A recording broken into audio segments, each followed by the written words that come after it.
नमस्कार दोस्तों, हमारे YouTube चैनल पर आपका फिर से स्वागत है, जिसका नाम है टीचिंग मेथड्स। दोस्तों, आज हम शिक्षा मनोविज्ञान के 15 नहीं बल्कि 30 अति महत्वपूर्ण प्रश्न देखे जा रहे हैं, जो कि पिछले वीडियो में मैंने आपको पहले ही बता दिया कि भाई आज शिक्षा मनोविज्ञान के 30 अति महत्वपूर्ण प्रश्न लेकर आया हूँ मैं।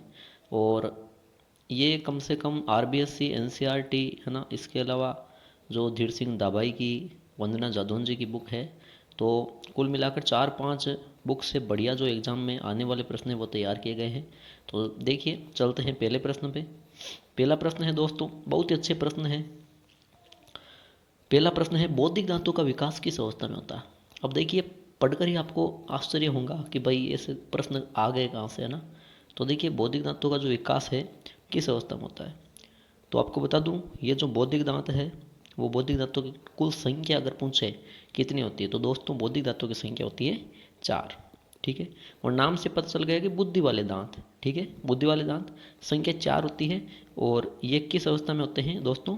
किशोर अवस्था में होते हैं, है ना। किशोर अवस्था में निकलते हैं। और एक चीज़ याद रखना, ये हर व्यक्ति के नहीं निकलते, है ना। हर व्यक्ति के ये दांत नहीं होते हैं।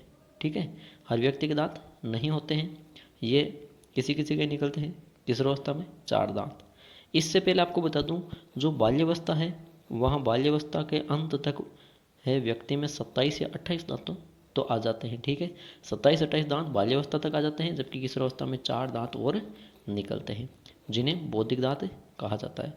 तो दोस्तों, इस प्रकार जो प्रश्न संख्या 1 है वहाँ विकल्प नंबर 3 बिल्कुल सही उत्तर हो जाता है। आगे चलते हैं प्रश्न संख्या 2 पर। दोस्तों, प्रश्न संख्या 2 कह रहा है, अच्छा प्रश्न है, बालक के विकास की प्रकृति के संबंध में कौन सा कथन उचित है? देखिए, विकास की प्रकृति पूछी है और कौन सा कथन उचित है कि सभी बालकों का विकास समान दर से होता है, तो ये चीज़ गलत है। समान दर, दर या इसकी दर की जगह गति भी आ जाता है, तो आप ये चीज़ अलग नहीं है, दर और गति एक ही चीज़ है। ठीक है, तो देखिए, समान दर नहीं होती है ना, गलत है, असमान होती है। मान लीजिए किसी की लंबाई जल्दी बढ़ती है और किसी की लंबाई बाद में बढ़ती है, कोई बौना रहता है कोई लंबा रहता है, तो विकास सभी का समान नहीं होता, असमान होता है। दूसरा, विकास के विभिन्न पक्ष पृथक पृथक होते हैं, बिल्कुल गलत है ये भी। विकास के विभिन्न पक्ष जैसे कि संवेगात्मक, सामाजिक, मानसिक, शारीरिक, ये पृथक पृथक नहीं होंगे, इनका आपस में क्या होगा, एक दूसरे से संबंध होगा दोस्तों। ठीक है, संबंध होगा, न कि पृथक पृथक होंगे।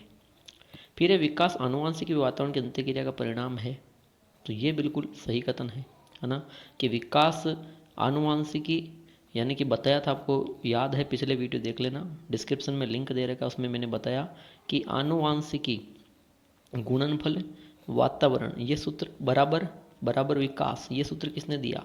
ये सूत्र दिया वुडवर्थ महोदय ने। ठीक है, वुडवर्थ महोदय ने दिया था ना। तो बिल्कुल जो विकास है वो आनुवंशिकी, गुणों और वातावरण की अंतक्रिया का ही परिणाम है। और चौथा, विकास विशिष्ट से सामान्य की ओर नहीं, विकास तो सामान्य से विशिष्ट की ओर चलता है, यानी क्रम चेंज आया। ठीक, तो ये गलत हो गया, है ना। सामान्य से विशिष्ट चलता है कि मतलब शुरुआत में बच्चा होता है तो वो बलबलाता है, माँ पा ऐसे शब्द बोलता है, उससे फिर बलबलाना से तो ये चीज़ क्या होगी, सामान्य होगी। फिर विशिष्ट सीखता है, यानी कि शब्द बोलना, उच्चारण करना सीख जाता है। एक अन्य उदाहरण है कि जैसे 6 माह का बच्चा होता है, वो किसी भी चीज़ को पकड़ने के लिए दोनों हाथों का इस्तेमाल करता है, और अगर 1 वर्ष का हो जाता है तो वो एक ही हाथ से उस चीज़ को पकड़ लेता है, तो वो चलता है सामान्य से विशिष्ट की ओर। ठीक है, तो इस प्रकार दोस्तों जो प्रश्न संख्या 2 है वहाँ विकल्प नंबर 3 बिल्कुल सही हो जाएगा। आगे चलते हैं प्रश्न संख्या 3 पर। दोस्तों, प्रश्न संख्या 3 है कि थॉर्नडाइक के किस मुख्य नियम को संतोष या असंतोष का नियम कहा जाता है? एक और अच्छा प्रश्न है। थॉर्नडाइक ने देखिए प्रयास और त्रुटि का सिद्धांत दिया था, उसमें मुख्य नियम कितने बताए? 3, और +5 बताए, वो हो जाएंगे गौण नियम। ठीक है, जबकि 3 बताए इन्होंने मुख्य नियम, उनमें से किस नियम को संतोष या असंतोष का नियम कहा जाता है? तो देखिए, एक है तत्परता का नियम, है ना। इसमें क्या है कि बालक जो कुछ भी सीखता है उसके लिए तत्पर होना आवश्यक है। ठीक है, दूसरा इन्होंने बताया अभ्यास का, है ना, उसे कहा जाता है उपयोग या अनुपयोग का नियम। और तीसरा होता है प्रभाव का नियम, और प्रभाव का नियम है दोस्तों यही संतोष या असंतोष का नियम है। कहने का मतलब है कि बालक इसमें कार्य करेगा, है ना, अगर कार्य करने पर उसे संतोष मिला तो वह उस कार्य को बार बार करेगा, है ना, उसे संतोष मिला तो वो कार्य की पुनरावृत्ति करेगा, तो मतलब प्रभाव पड़ा उस पर, है ना। और अगर कार्य में उसे असंतुष्टि मिली, उसे अच्छा नहीं लगा कार्य, तो वो बार बार उसको नहीं करेगा, इसका मतलब ये भी प्रभावित कर रहा है ना, यानी प्रभाव या परिणाम आ रहा है, तो इसलिए प्रभाव के नियम को संतोष या असंतोष का नियम भी कहा जाता है। जबकि जो आंशिक क्रिया है, यानी बहुत सी क्रियाएं करता है, उसमें एक जो सही क्रिया का फिर चयन होता है, सही क्रिया प्राप्त कर लेता बच्चा। ये तो जो थॉर्नडाइक का गौण नियम है वो है। ठीक है, तो दोस्तों इस प्रकार जो प्रश्न संख्या आपके 3 है वहाँ विकल्प नंबर 3 बिल्कुल सही उत्तर हो जाता है। आगे चलते हैं दोस्तों प्रश्न संख्या 4 पर। प्रश्न संख्या 4 है कि अधिगम नियोग्यता शब्द का सर्वप्रथम प्रयोग किसने किया। देखिए आरबीएससी, एनसीईआरटी, धीर सिंह दबाई, इन बुकों से है ना सारे के सारे प्रश्न हैं, बहुत अच्छे प्रश्न हैं कि अधिगम नियोग्यता शब्द का सबसे पहले प्रयोग किसने किया। तो देखिए अधिगम नियोग्यता का सबसे पहले प्रयोग किया था सैमुअल किर्क ने, है ना। Karen Horney, Carl Rogers, Jerome Bruner ये नहीं है। ब्रूनर ने तो अन्वेषणात्मक संज्ञानात्मक सिद्धांत दिया, कार्ल रोजर्स ने अधिगम का सूचना प्रसारण सिद्धांत दिया, है ना। ठीक है, और जो सैमुअल किर्क थे इन्होंने ही अधिगम नियोग्यता का शब्द का सबसे पहले प्रयोग किया। अधिगम नियोग्यता क्या होती है दोस्तों? अधिगम नियोग्यता होती है कि सीखने में योग्य नहीं होना, है ना। सीखने में जो बालक योग्य नहीं होते हैं, जो अक्षम होते हैं, असमर्थ होते हैं, उनको कहते हैं अधिगम नियोग्य या अधिगम असम। ठीक है, अब देखिए इसकी एक विशेषता आपको वो है वेरी इंपॉर्टेंट है, अगर वो आ गई ना तो उसके लिए आपको फ़ायदा है। उसकी ये विशेषता है क्या? वेरी इंपॉर्टेंट विशेषता है, और विशेषता ये है कि जो मानसिक बुद्धि है उसका अधिगम नियोग्यता से संबंध नहीं होता है। मानसिक बुद्धि है उसका अधिगम नियोग्यता से संबंध नहीं होता। लिख लेना इस फैक्ट को आप, ठीक है। वेरी इंपॉर्टेंट फैक्ट है दोस्तों कि मानसिक बुद्धि का अधिगम नियोग्यता संबंध नहीं होता है। क्यों नहीं होता है? क्योंकि जैसे जो औसत बुद्धि वाला बालक होता है ना, मान लीजिए 100 मानसिक बुद्धि जिसकी रहे, बुद्धि लब्धि है ना, तो वो भी निरोगी में आ सकता है। ऐसा नहीं है कि जो निरोगी है वो केवल पिछड़े वाला का है, यानी कि जो आपके मंद बुद्धि जड़ बुद्धि वो नहीं, जरूर नहीं है ना। तो मतलब अधिगम निरोग्यता का मानसिक बुद्धि से कोई संबंध नहीं है, और सैमुअल किर्क ने इस शब्द का सबसे पहले प्रयोग किया। तो प्रश्न संख्या 4 में विकल्प नंबर 2 बिल्कुल सही उत्तर होगा। आगे चलते हैं दोस्तों प्रश्न संख्या 5 पर। प्रश्न संख्या 5 है पॉलीग्राफ उपकरण का उपयोग किया जाता है। देखिए कितना अच्छा प्रश्न आया पॉलीग्राफ उपकरण का, और मुझे लगता है कि बहुतों से लोगों ने ये प्रश्न नहीं पढ़ रखा। बुद्धि की पहचान है तो अभिसमता की, अभिवर्ती की या मिथ्या की। जो विकल्प नंबर 1 है, 2 है, 3 है, तीनों के तीनों गलत हो जाते हैं। पॉलीग्राफ उपकरण का जो प्रयोग है वो मिथ्या की पहचान हेतु किया जाता है। मिथ्या यानी झूठ की पहचान। तो अब देखिए इस परीक्षण में क्या किया जाता है पॉलीग्राफ उपकरण में दोस्तों? इसमें देखो झूठ की पहचान हेतु या मिथ्या की पहचान हेतु इसको काम में लिया जाता है। शुरुआत में किसी से भी क्या इसमें सरल प्रश्न पूछे जाते हैं, ठीक है। और ये देखिए विशेषता आया जो बाल अपराध वाले बच्चे हैं ना दोस्तों, बाल अपराध वाले बच्चे है ना, उनके लिए वो क्या जो अपराध करते थे ना, तो शुरुआत में सरल प्रश्न पूछे और बाद में उनसे आपराधिक प्रश्न पूछते हैं ना, अपराध से संबंधित प्रश्न पूछते हैं, है ना। जांच करते हैं कि उन्होंने अपराध किया है या नहीं किया ना, झूठ की। और अगर वो अपराध करने वाला जानता है मैंने किया है और वो झूठ बोल रहा है ना, तो इस उपकरण का प्रयोग करने से क्या होता है उसका झूठ सामने आ जाता है, ठीक है। तो इस प्रकार याद रखना, बहुत ही इंपॉर्टेंट प्रश्न है ये। प्रश्न संख्या 5 में विकल्प नंबर 4 सही उत्तर होगा। आगे चलते हैं प्रश्न संख्या 6 पर। व्यक्तित्व से हर बार प्रश्न आता है आपके, व्यक्तित्व को टाइप ए और टाइप बी में किसने वर्गीकृत किया। तो देखिए व्यक्तित्व को अलग अलग प्रकार बताएं, जिसमें टाइप ए और बी किसने बताए। देखिए पूरे प्रश्न को समझ लीजिए, काफ़ी फायदा मिल रहा है आपको, बहुत प्रश्न यहाँ तैयार हो रहे हैं। कार्ल जुंग की बात करूँ तो इन्होंने अंतर्मुखी और बहिर्मुखी बताए, ठीक है। सेल्डन की बात करूँ शरीर रचना, है ना, प्रकार जो सिद्धांत है व्यक्तित्व का वो इन्होंने बताया। सेल्डन ने आयताकृतिक, गोलाकृतिक और लंबाकृतिक के 3 प्रकार बताए। कार्ल जुंग ने 2 ही बताए, इनके शिष्यों ने फिर आके उभयमुखी तीसरा बताया। स्प्रेंजर की बात करूँ तो स्प्रेंजर की पुस्तक का नाम याद कर लो, एक तो types of man, types of man, ये इनकी पुस्तक थी स्प्रेंजर की। इन्होंने इसमें कुल 6 प्रकार का व्यक्तित्व बताया है। देखिए सुन लीजिए आराम से और लिख लीजिए लिखने को, ठीक है। पहला प्रकार हो जाएगा सैद्धांतिक, ठीक है, यानी कि जो सिद्धांत करता है, खोज करता है। वैज्ञानिक और दार्शनिक इसके उदाहरण है, ठीक है। दूसरा जाता है आर्थिक, यानी कि जो धन से संबंधित है, भौतिक सुख के इच्छुक है, जैसे कि व्यापारी और दुकानदार, ठीक है। तीसरा देखिए सौंदर्य अनुभवी, सौंदर्य अनुभव होता है जो संगीत, नृत्य, कला, सजावट इनसे संबंधित होते हैं ना, जैसे नृत्य कलाकार वगैरह ये हो गए। चौथा आता है इसका नाम सामाजिक, ठीक है। चौथा प्रकार सामाजिक हो जाएगा। सैद्धांतिक हो गया, आर्थिक हो गया, सौंदर्य अनुभव हो गया, चौथा सामाजिक। सामाजिक जो सहानुभूति और परोपकार के हित में काम करते हैं यानी कि समाज सेवी हो जाएंगे, समाज से जुड़े हुए। पांचवा आ जाता है राजनीतिक, यानी कि जो राजनीति करते हैं ना, जैसे राजनेता या मंत्री वगैरह, ठीक है।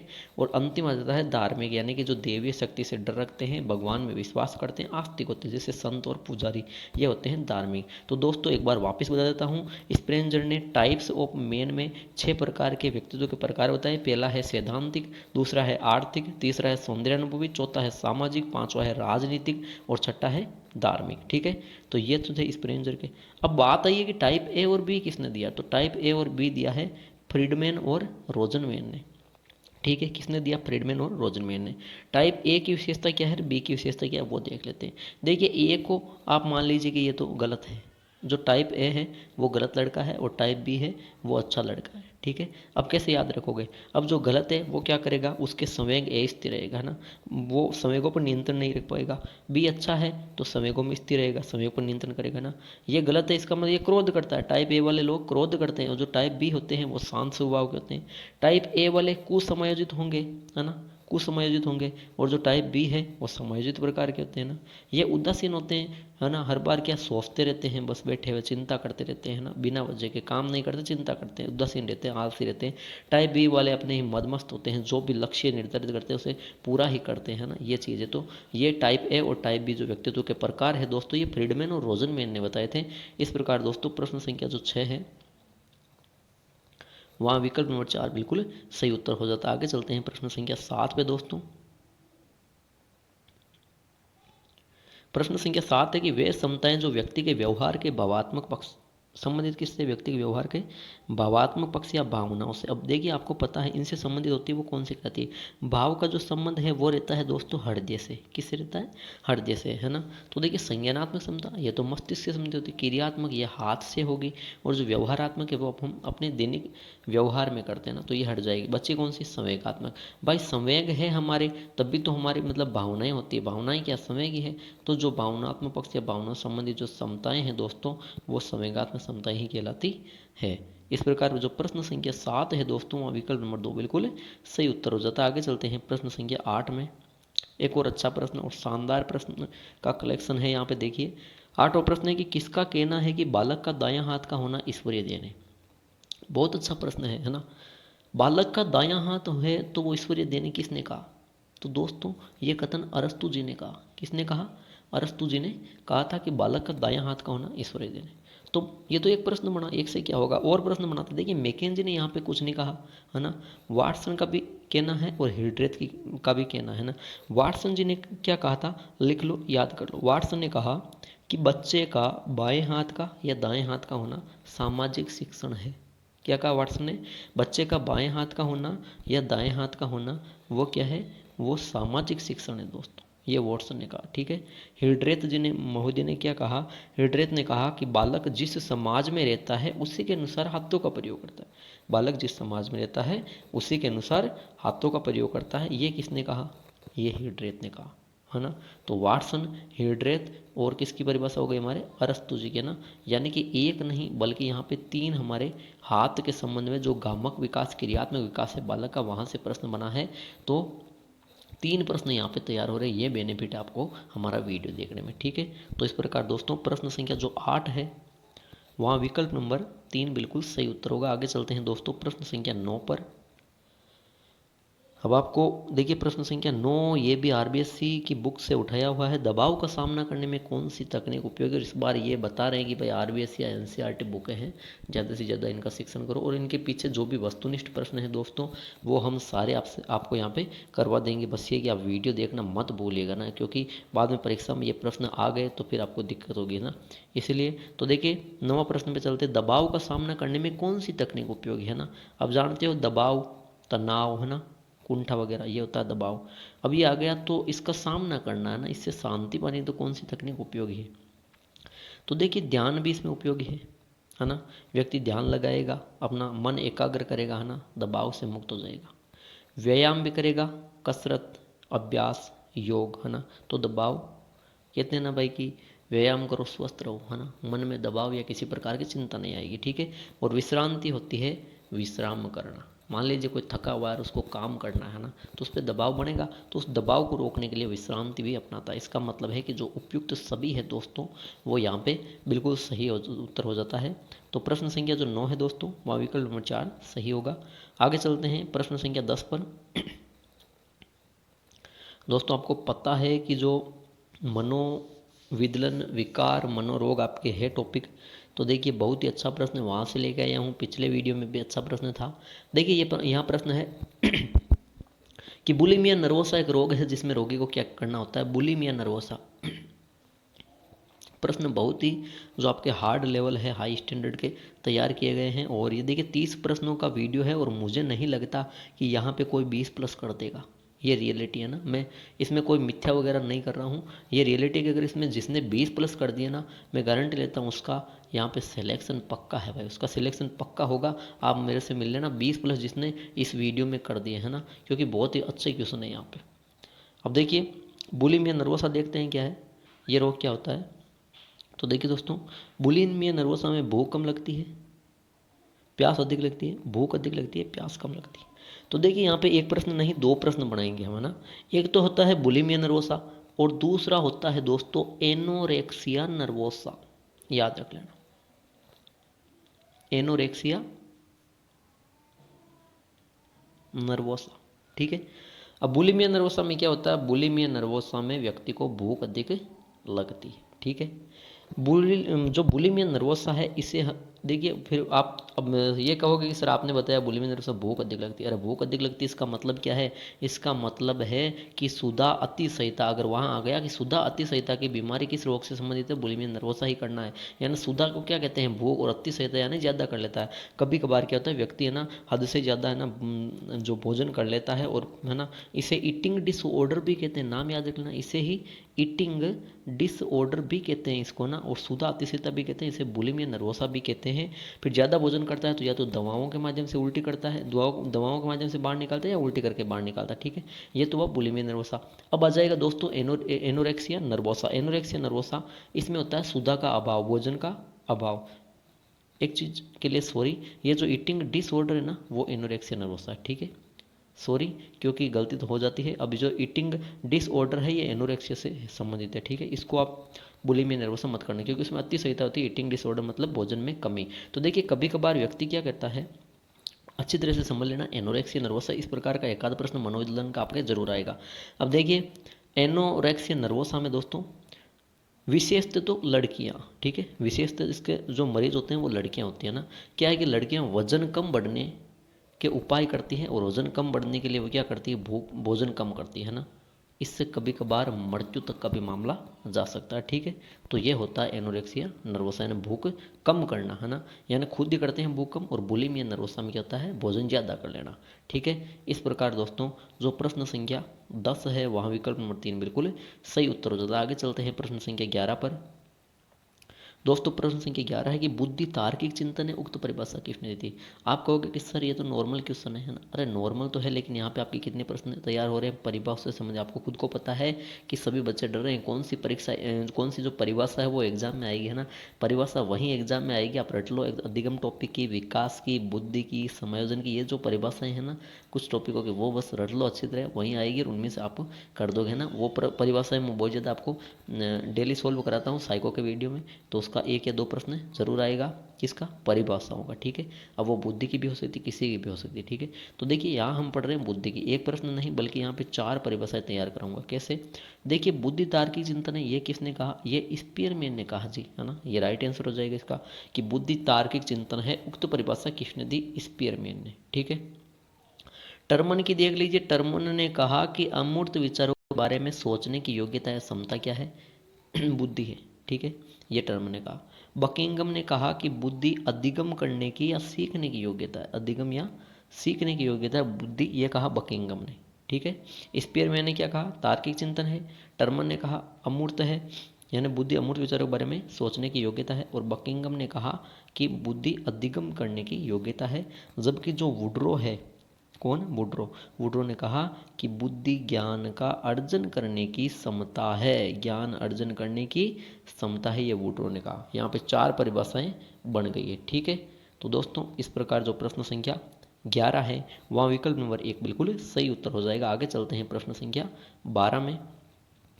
प्रश्न संख्या 12 है दोस्तों कि नवजात शिशु की अवस्था होती है, नवजात शिशु की अवस्था होती है। तो देखिए नवजात शिशु की अवस्था क्या होती है। देखिए दोस्तों, नवजात शिशु यानी कि जो बच्चा जन्म लेता है उसे ही कहते हैं नवजात शिशु। देखिए नवजात शिशु की तो अवस्था होती है जन्म से 2। जो हम विकल्प बना रहे हैं वो भी आपके लिए फायदेमंद है, क्योंकि हम उससे और प्रश्न बन रहे हैं, उसी के विकल्प बना रहे हैं ना। बाकी अन्य जो विकल्प है उसी में से प्रश्न निकाल रहा हूँ मैं, ठीक है। नवजात शिशु की अवस्था क्या होगी, जन्म से 2, यानी कि 0 से लेकर 2 सप्ताह। अब नवजात शिशु के 2 प्रकार हुए। नवजात शिशु के अवस्था, जो नवजात अवस्था है उसके 2 प्रकार है ना। पहला प्रकार तो ये रहा, जन्म से 30 मिनट की अवस्था, इसे कहेंगे पूर्व नवजात। इसे क्या कहेंगे, पूर्व नवजात, ठीक है। पूर्व नवजात में पूछे आपको अवस्था, समय क्या है, जन्म से 30 मिनट। और दूसरा प्रकार है वो भी देखिए यहाँ ऑप्शन में बना लिया मैंने, 30 मिनट से 2 सप्ताह। अब इसे भी कहते हैं नवजात, ठीक है।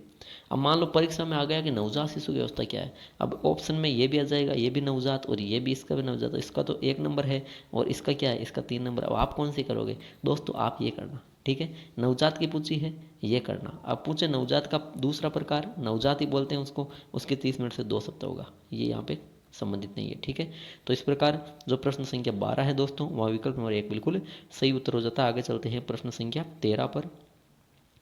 दोस्तों प्रश्न संख्या 13 है, अल्बर्ट बांडुरा द्वारा दिए गए अधिगम सिद्धांत को किस नाम से भी जाना जाता है। तो देखिए अल्बर्ट बांडुरा ने कौन सा सिद्धांत दिया, ये पूछा। अंतर्दृष्टि सिद्धांत, सूझ का सिद्धांत, ये तो कोलर ने दिया था। बालू का सिद्धांत ये दिया था थॉर्नडाइक ने। और चिन्ह अधिगम सिद्धांत टोलमैन ने दिया था। बचा कौन सा, अवलोकनात्मक अधिगम सिद्धांत, ठीक है दोस्तों, अवलोकनात्मक अधिगम सिद्धांत। अवलोकनात्मक अधिगम सिद्धांत में होता क्या है दोस्तों, कि बांडुरा ने इसे, एक तो प्रेक्षणात्मक अधिगम भी इसको कहा जाता है, प्रेक्षणात्मक अवलोकन, है ना। प्रेक्षण का अर्थ देखना होता है, अवलोकन का देखना होता है ना।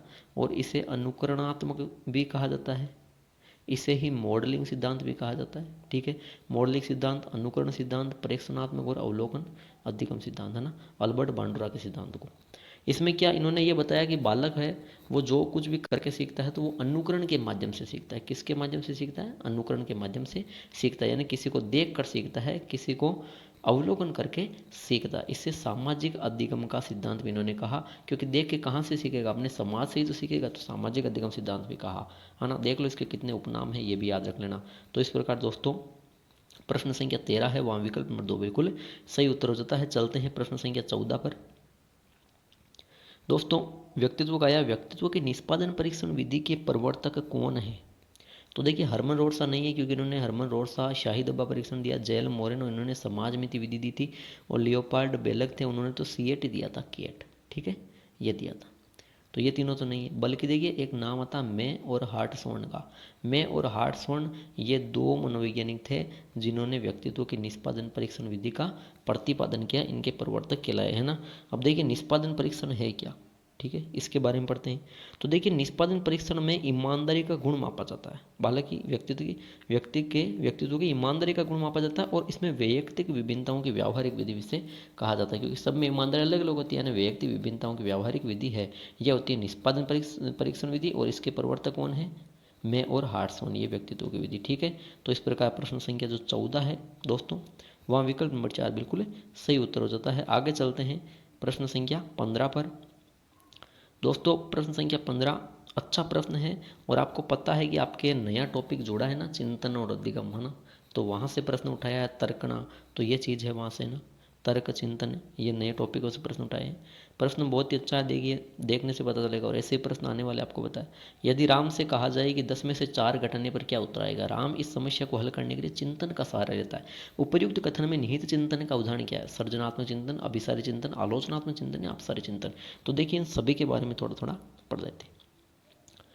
देखिए सर्जनात्मक चिंतन क्या है, नंबर 1, सर्जनात्मक चिंतन को आगमनात्मक चिंतन भी कहते हैं, ठीक है। सर्जनात्मक चिंतन को आगमनात्मक चिंतन भी कहा जाता है। इसमें जो भी तथ्य, जो भी चीज़ बालक को दी हुई है उसमें खुद की तरफ से नए तथ्य जोड़ता है, यानी सर्जन करता है, रचना करता है, नए तथ्य जोड़ता है, उससे कहते हैं सर्जनात्मक चिंतन, यानी कि आगमनात्मक चिंतन है। ठीक है, हो गया ये। इस प्रश्न का उत्तर ये नहीं है। ठीक है, इसका ये नहीं है तो ये हट जाएगा। फिर हो जाता है अभिसारी चिंतन। ये अभिसारी चिंतन है ना, यही इसका उत्तर हो जाएगा। कैसे, तो देखिए कैसे। अभिसारी चिंतन संबंधित होता है बुद्धि से। किससे होता है? बुद्धि से। अब देखिए 10 में से 4 घटना है तो बालक बुद्धि का ही तो प्रयोग करेगा, मस्तिष्क का ही तो प्रयोग करेगा ना, तो इस प्रकार यहाँ भी सारी चिंतन सही हो जाएगा।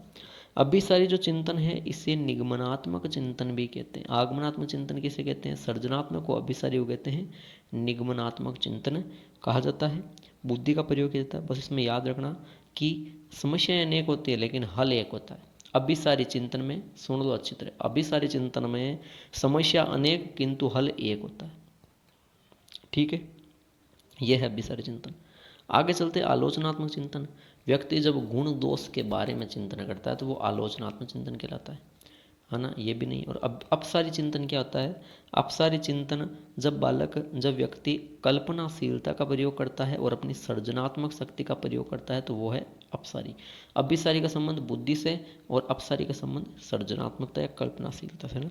इसमें याद रखना अपसारी और अभिसारी में क्या अंतर है? अभिसारी में मैंने बताया कि हल एक है, समस्या अनेक होगी। अपसारी में समस्या क्या आएगी? एक, और जो हल है वो अनेक आएंगे। ठीक है, तो इस प्रकार आपके जो 15वां प्रश्न था दोस्तों, वहाँ विकल्प नंबर 2 है, बिल्कुल सही उत्तर हो जाता है। तो आगे देखते हैं दोस्तों प्रश्न संख्या 16। प्रश्न संख्या 16 है दोस्तों कि व्यक्ति अपनी गलतियों से सीखता है, यह कथन अधिगम के किस सिद्धांत पर आधारित है? शास्त्रीय अनुबंध, अंतर्दृष्टि सिद्धांत, अन्वेषणात्मक या प्रयास व त्रुटि सिद्धांत? तो देखिए शास्त्रीय अनुबंध है, इसमें तो उद्दीपक अनुक्रिया से साहचर्य होता है, ये गलत है ना, पावलो ने दिया।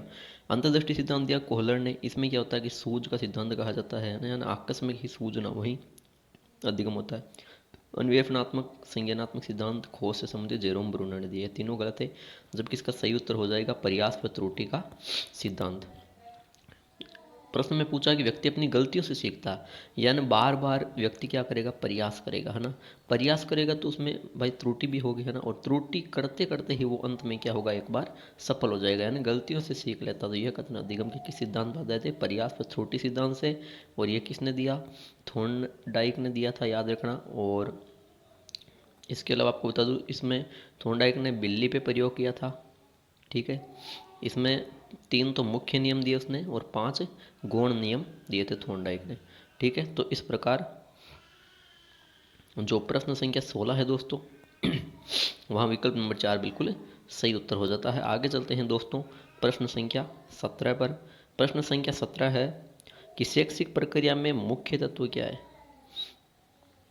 शैक्षिक जो शिक्षण की प्रक्रिया, इसमें मुख्य तत्व क्या है? शिक्षक, अधिगमकर्ता, अधिगम अनुभव, शिक्षक, अधिगम अनुभव, अधिगम प्रक्रिया, अधिगमकर्ता, शिक्षक, अधिगम अनुभव, अधिगम प्रक्रिया, अधिगम परिस्थितियाँ, या केवल अधिगमकर्ता?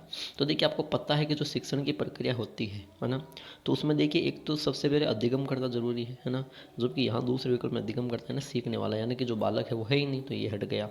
इसके अलावा शिक्षक भी जरूरी है, अब तो इसमें शिक्षक नहीं है, केवल अधिगमकर्ता थोड़ी ना सीखेगा, तो ये भी हट गया। बच्चा है पहला और तीसरा विकल्प। पहला विकल्प में कहा है कि शिक्षक है, अधिगम करता है, अधिगम अनुभव, तो 3 चीज़ें हैं। 3 चीज़ों में शैक्षिक प्रक्रिया नहीं होती। शैक्षिक प्रक्रिया देख क्या होती है? जिसमें सीखने वाला रहे, अधिगम करता रहे, सिखाने वाला शिक्षक भी रहे, और सीखने के बाद जो भी अनुभव या सीखने के दौरान जो भी अनुभव प्राप्त किए वो अधिगम अनुभव भी इसमें शामिल होंगे।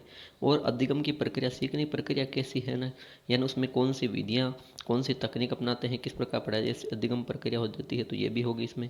और अधिगम परिस्थितियाँ, यानी कि आसपास का जो वातावरण है वो भी अनुकूल होना चाहिए, ये होती है शैक्षिक प्रक्रिया के मुख्य तत्व। तो दोस्तों इस प्रकार जो प्रश्न संख्या 17 है वहाँ विकल्प नंबर 3 बिल्कुल सही उत्तर होगा। आगे चलते हैं दोस्तों प्रश्न संख्या 18 पर। प्रश्न संख्या 18 है, एक बालक की तैथिक आयु, तैथिक आयु मतलब जो तिथि आयु है, यानी कि उसकी कह सकते हैं वास्तविक आयु। ठीक है, वास्तविक आयु यानी कि जो मास वर्ष घंटों में, यानी अब तक वो जितना जीवन जिया ना, वो है 10 वर्ष। ठीक है। और उसकी जो ये मानसिक है, उसकी जो मानसिक आयु है वो कितनी है, 12 वर्ष। तो उसकी बुद्धि लब्धि क्या होगी। देखिए बुद्धि लब्धि का जो सूत्र है ना, सबसे पहले किसने दिया, स्टर्न ने दिया बुद्धि लब्धि का प्रयोग। स्टर्न ने बुद्धि लब्धि के बारे में बात कही, इन्होंने कब कही, 1912 में। और इन्होंने क्या दिया, इन्होंने दिया कि मानसिक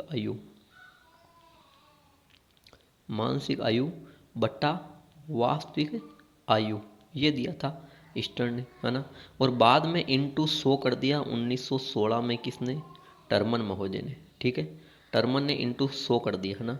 तो सूत्र लगाएंगे इंटू 100 वाला, तो क्या हो जाएगा कि मानसिक आयु कितनी है, 12 बटा ये 10 इंटू 100, ये हो गया 10 बार, और 12 को 10 से गुणा किया तो 120। तो इस प्रकार जो 120 है दोस्तों, वो इस बालक की बुद्धि लब्धि हो जाएगी। तो आपके इस प्रकार जो प्रश्न संख्या 18 है, वहाँ विकल्प नंबर 2 बिल्कुल सही उत्तर है। आगे चलते हैं प्रश्न संख्या 19 पर। प्रश्न संख्या 19 है कि एक बालक अनुपयोगी वस्तु से सुंदर पेंटिंग बनाता है, तो ये क्या दर्शाता है। देखिए क्या कर रहा है एक बालक, अनुपयोगी जो खराब वस्तु है उनसे सुंदर पेंटिंग बना रहा है, यानी कि वो नवीन रचना कर रहा है, ये चीज़ ठीक है। अब देखिए ये क्या दर्शाता है, इसमें कौन सा गुण है, तो श्रेष्ठता तो होता है कि आदर्श का गुण, अच्छा बुरा सभ्य वगैरह, तो ये होगा नहीं वहाँ पे। दार्शनिकता में खोज होता है, गहन जांच वगैरह होती है, समीक्षा होती है, आलोचना होती है, गुण दोष वगैरह, वो दार्शनिक और वैज्ञानिकों में रहते, तो यहाँ ये भी नहीं हो रहा है ना। प्रतिभाशाली क्या करेगा कि कोई भी जो समस्या होगी उसका बाकी जो औसत लोग हैं, है ना, उनसे जल्दी उस समस्या का समाधान खोजता है, वो प्रतिभाशालीता है। जबकि सृजनाशीलता होती है नवीनता, मौलिकता, जिसे कहते हैं रचनात्मकता। यहाँ रचना कर रहा है, सुंदर पेंटिंग बना रहा है ना, तो इस प्रकार सृजनाशीलता हो जाएगा। तो दोस्तों प्रश्न संख्या जो आपके 19 है, इस 19 प्रश्न संख्या में विकल्प नंबर तीसरा बिल्कुल सही उत्तर हो जाएगा। आगे चलते हैं प्रश्न संख्या 20 पर। कह रहा है कि गेस्टाल्ट का अर्थ क्या है, समग्र कम आदाय प्राप्त करना। तो देखिए गेस्टाल्ट, गेस्टाल्ट मनोवैज्ञानिक वर्दिमर, कोफा, है ना, और कोलर ये थे। कूट लेविन भी थे, लेविन, ठीक है। ये गेस्टाल्टवादी थे, है ना। इनको ही समग्रवादी कहा जाता था। समग्र, समग्र का अर्थ होता है पूर्ण, ठीक है, पूर्ण। तो पूर्णाकार का सिद्धांत कहते हैं, गेस्टाल्टवादी भी कहते हैं, समग्राकार सिद्धांत भी इसको कहा जाता है। इसमें बताया कि जो एक तो पूर्ण से अंश की ओर शिक्षण सूत्र पर यह आधारित है, पूर्ण से अंश की ओर। यानी इन जो विद्वान थे, ये मनोवैज्ञानिक थे, इन्होंने क्या बताया कि व्यक्ति किसी भी समस्या को पहले पूर्ण रूप में देखता है, पहले समग्र रूप में देखता है, फिर इसके अंश करता है ना। तो इस प्रकार यहाँ समग्र अर्थ हो जाएगा। तो प्रश्न संख्या जो 20 है दोस्तों, वहाँ विकल्प नंबर 1 बिल्कुल सही उत्तर होगा। आगे चलते हैं प्रश्न संख्या 21 में। प्रश्न संख्या 21 कह रहा है कि मस्तिष्क का कौन सा भाग सकारात्मक संवेगों के लिए उत्तरदायी है। तो देखिए दायां गोलार्ध, बायां गोलार्ध, लिम्बिक तंत्र या लघु मस्तिष्क। तो दोस्तों पूछा सकारात्मक संवेग, सकारात्मक संवेग कौन से, जैसे खुशी है, आशा है, परानुभूति है ना, ये चीज़ें हुई सकारात्मक संवेग, है ना। तो सकारात्मक संवेग के लिए याद रखना जो बायां गोलार्ध है वो सकारात्मक संवेग से संबंधित है ना। जबकि दायां पूछे, दायां हो जाएगा नकारात्मक संवेगों से, है ना। जैसे क्रोध है, डर है, दुश्चिंता है। और याद रखना भय, जो डर है, भय है ना, वो प्राथमिक संवेगों में आता है, ठीक है, प्राथमिक संवेग। बाकी जो देखिए लिम्बिक तंत्र है ना, तो ये क्या होता है, ये मस्तिष्क की संरचनाओं का समूह है। एक तो खाने और दूसरा जो काम की इच्छा है उनसे संबंधित रहता है। तंत्रिका तंत्र और अंतःस्रावी तंत्र दोनों को प्रभावित करता होता था लिम्बिक तंत्र। और जो लघु मस्तिष्क है, लघु मस्तिष्क का दूसरा नाम है अनुमस्तिष्क। दूसरा नाम क्या है लघु मस्तिष्क का, अनुमस्तिष्क है दोस्तों, ठीक है, अनुमस्तिष्क ना, यानी पर मस्तिष्क के पिछले भाग पर स्थित होता है। और मस्तिष्क के कुल वजन का ये 1/10 होता है लघु मस्तिष्क, है ना। और इसमें क्या होता है, स्नायुओं पर नियंत्रण रखा जाता है। शारीरिक क्रियाएं जैसे कि चढ़ना, उछलना, कूदना, दौड़ना, है ना, इनको ये नियमित भी करता है, ठीक है। तो इस प्रकार आपके जो प्रश्न संख्या 21 है दोस्तों, वहाँ विकल्प नंबर 2 बिल्कुल सही उत्तर है। आगे चलते हैं प्रश्न संख्या 22 पर। प्रश्न संख्या 22 है दोस्तों कि श्याम प्रत्येक वस्तु उसके गुण दोषों के बारे में चिंतन करने के पश्चात ही खरीदता, ये उदाहरण है। तो देखिए जो हमने इससे पिछला प्रश्न देखा था उसमें भी चिंतन के प्रश्न थे, और चिंतन का डेफिनेटली आपके चिंतन तर्क से प्रश्न आएंगे एक दो। तो देखिए अपसारी चिंतन में क्या होता है, अब अपसारी चिंतन हो तो सृजनात्मकता से संबंधित है ना, यहाँ सृजनात्मकता नहीं हो रही है, ये हट जाएगा। जटिल चिंतन ये कोई चिंतन का प्रकार नहीं है। सबलीन चिंतन में काल्पनिक इच्छाएं होती है ना, दबी हुई इच्छाएं काल्पनिक इच्छा होती है। जबकि आलोचना करनी है, आलोचना करनी है मतलब गुण दोषों के बारे में परख करके चिंतन करने के पश्चात ही कोई कार्य किया जाता है। ठीक है, तो इस प्रकार यहाँ पे आपके प्रश्न संख्या जो 22 है दोस्तों, वह विकल्प नंबर 4 बिल्कुल सही उत्तर होगा। आगे चलते हैं प्रश्न संख्या 23 पर। वेरी इंपॉर्टेंट प्रश्न है कि तर्कना के कितने भेद होते हैं। अब देखिए, तर्कना के आपको बता दूं वैसे 4 भेद होते हैं, कहीं पे 2 भी बताया गया है, वो उसका जो है राइट आंसर नहीं है, बल्कि 4 है तर्कना का भेद। कितने हैं? 4। पढ़ते हैं इसके बारे में, क्योंकि यहाँ आपके न्यू टॉपिक है रीड में तर्कना, और यहाँ से प्रश्न आएगा जरूर। देखिए, तर्कना होती क्या? तर्कना एक वास्तविक चिंतन है। ठीक है, यानी तर्कना के माध्यम से चिंतन को क्रमबद्ध बनाया जाता है और तर्क वितर्क के आधार पर ही निष्कर्ष पर पहुंचा जाता है। ठीक है, ये होती है तर्कना। अब देखिए, आपने पढ़ा होगा, ये पिछली बार प्रश्न में पूछा गया कि समस्या समाधान के लिए क्या आवश्यक है। तो समस्या समाधान के लिए चिंतन या तर्क आवश्यक है। ठीक है, और चिंतन तर्क के लिए आवश्यक क्या है? कल्पना करना, याद रखना। यानी समस्या समाधान इस चीज़ को समझना के लिए क्या आवश्यक है? चिंतन या तर्क। और चिंतन या तर्क के लिए क्या आवश्यक है? कल्पना आवश्यक है। ठीक है, अब देखिए 4 प्रकार पढ़ते हैं दोस्तों। ये 4 प्रकार कौन से हैं? पहला आता है इसमें निगमनात्मक। पहला कौन सा? निगमनात्मक होता है। निगमनात्मक में जो ज्ञात नियम है उनसे निष्कर्ष की ओर पहुंचा जाता है। ठीक है, दूसरा हो जाता है दोस्तों आगमनात्मक। दूसरा कौन सा होता है? आगमनात्मक। आगमनात्मक में जो भी दिए हुए तथ्य हैं, है ना, उनमें खुद की तरफ से नए तथ्य जोड़ना है ना, सर्जन करना, सर्जनात्मकता इसी को कहते हैं, है ना। और तीसरा हो जाता है दोस्तों आलोचनात्मक। कौन सा होता है? आलोचनात्मक। ये तीसरा है, यानी इसमें गुण दोष करके ही फिर चिंतन करके फिर कोई कार्य किया जाता है, समस्या का समाधान किया जाता है। और चौथी तर्कना है सादृश्यवादी तर्कना। निगमनात्मक, आगमनात्मक, आलोचनात्मक, और चौथी है सादृश्यवादी। सादृश्यवादी ने उपमा की जाती है, उपमा के आधार पर तर्क करना, है ना। ठीक है, तो ये थे तर्कना के 4 भेद। तो प्रश्न संख्या 23 में विकल्प नंबर 3 बिल्कुल सही उत्तर होगा। आगे चलते हैं प्रश्न संख्या 24 पर। प्रश्न संख्या 24 है कि स्मृति पर सर्वप्रथम क्रमबद्ध अध्ययन किसने किया। तो देखिए दोस्तों, स्मृति क्या होती है? स्मृति मानसिक जटिल प्रक्रिया है। ठीक है, स्मृति जो मानसिक जटिल प्रक्रिया है। ठीक है, मानसिक जटिल प्रक्रिया स्मृति है। अब इस पे देखिए, सबसे पहले वैसे तो वो तो मनोवैज्ञानिक ने अध्ययन किया। यहाँ क्रमबद्ध अध्ययन किसने किया? कोहलर, पावलोव, स्किनर, इन्होंने नहीं किया, बल्कि एबिंगहॉस ने बिल्कुल क्रमबद्ध अध्ययन किया स्मृति पर। जर्मन के मनोवैज्ञानिक थे हर्मन एबिंगहॉस, है ना। इन्होंने दोस्तों 1885 में स्मृति का क्रमबद्ध अध्ययन किया, और इन्होंने क्या बताया कि बालक में जो भूलने की, विस्मरण का सिद्धांत भी इन्होंने दिया था। भूलने की जो बालक में क्षमता होती है, गति होती है, वो देखिए शुरुआत में तो होती है तीव्र, याद रखना, है ना। विस्मरण है ना भूलने के ना, तो स्मृति ही विस्मरण, स्मृति यानी याद करना, विस्मरण यानी भूलना से संबंध इन्होंने बताया कि शुरुआत में तीव्र होती है, बाद में ये न्यून होती है, और अंत में ये क्या हो जाती है? स्थिर हो जाती है भूलने की। ठीक है, तो इस प्रकार जो आपके प्रश्न संख्या 24 है दोस्तों, वहाँ विकल्प नंबर 4 बिल्कुल सही उत्तर होगा। चलते हैं प्रश्न संख्या 25 पर दोस्तों। 25वां प्रश्न क्या कह रहा है? समायोजन से प्रश्न आया है, और समायोजन से जरूर आएगा आपके प्रश्न कि किसी व्यक्ति द्वारा अपना अस्तित्व भुलाकर खुद का अस्तित्व भूल गया कि खुद क्या है, खुद की पहचान क्या है, और किसी दूसरे व्यक्ति के गुण और अवगुणों को अपना रहा, अनुकरण करना, है ना। तो ये क्या कहलाता? तादात्म्यकरण, प्रतिगमन, सत्यपूर्ति या दमन। तो इसे कहेंगे तादात्म्यकरण। ठीक है, जैसे कि जो साधु संत होते हैं वो खुद को भूलकर ऐसा मानते हैं कि भाई मैं ज़्यादा पूजा करता हूँ, मुझे भगवान में आस्था, तो वो खुद को भगवान का ही एक रूप समझ लेते हैं ना, वो होता है तादात्म्यकरण। ठीक है, प्रतिगमन क्या होता है? प्रतिगमन होता है पूर्व अवस्था जैसा व्यवहार करना, है ना, कि जैसे कोई बड़ा है और बच्चों की तरह रोता है ना। या फिर इसका दूसरा उदाहरण है कि एक पत्नी अपने पति से मतलब उसकी लड़ाई हो चुकी है एक पत्नी की, और वो तो क्या करती है? अपने मायके जाकर बैठती है ना, पूर्व की अवस्था में लौट जाती है, तो ये हो जाता है प्रतिगमन। सत्यपूर्ति क्या है? यानी कि एक क्षेत्र में अगर कमी है तो दूसरे क्षेत्र में उसकी आपूर्ति करना ही सत्यपूर्ति कहलाती है। एक विकलांग बालक है, शरीर में विकलांग है बोले, वहाँ पर यानी कि हाँ लॉस हो गया, लेकिन उसको बेनिफिट कहाँ मिल रहा है? वो पढ़ाई के क्षेत्र में नौकरी लगा ली पढ़ कर ना, वो सत्यपूर्ति हो जाएगी। जबकि जो दमन होता है बलपूर्वक अपनी इच्छाओं को दबाना, ये दमन कहलाता है। ठीक है, तो यहाँ तादात्म्यकरण बिल्कुल सही उत्तर होगा। तो दोस्तों प्रश्न संख्या 25 में विकल्प नंबर 1 बिल्कुल सही उत्तर है। चलते हैं प्रश्न संख्या 26 पर। प्रश्न संख्या 26 कह रहा है कि एडोलेसेंस पुस्तक के लेखक कौन है। देखिए पुस्तकों का भी पूछा जा सकता है आपको, परिभाषाओं का भी पूछा जा सकता है। तो एडोलेसेंस पुस्तक है फ्राइड, हरलॉग, स्टेनले हॉल या एडलर। तो दोस्तों जो स्टेनले हॉल थे इनकी एडोलेसेंस पुस्तक है ना, इसमें इन्होंने क्या किया, जो आपकी किशोरावस्था है, किशोरावस्था तो दोस्तों स्टेनले हॉल ने एडोलेसेंस पुस्तक में क्या किया, किशोरावस्था से संबंधित अध्ययन किए। और हाँ, स्टेनले हॉल ने परिभाषा दी कि जो किशोरावस्था है वो बड़े तनाव, तूफान, संघर्ष और दबाव की अवस्था है ना।